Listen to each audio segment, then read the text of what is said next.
ପିଲାଟା କୁଆଡେ ଯାଏ? ଆରେ କାହ୍ନୁ, ବାବା ତୁ କୋଉଠି ଅଛୁ?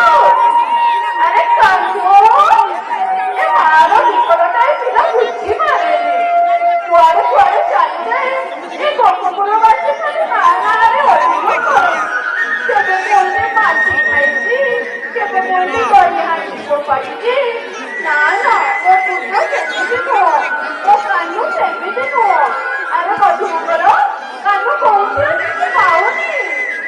ଆରେ କାହ୍ନୁ, ଆରେ ତୁ ଏଇଠି ଅଛୁ? ଏ ଭଗବାନ, ମଧୁମଙ୍ଗଳ କହୁଛି ତୁ କଣ ମାଟି ଖାଇଛୁ? ସତ କହ, ତୁ ମାଟି ଖାଇଛୁ? ସତ କହ, ତୁ ମାଟି ଖାଇଛୁ? ତତେ ପୁରା ଦହି, ଦୁଧ, ଲବଣୀ, ସର ସବୁ ଦଉଛି ମୁଁ।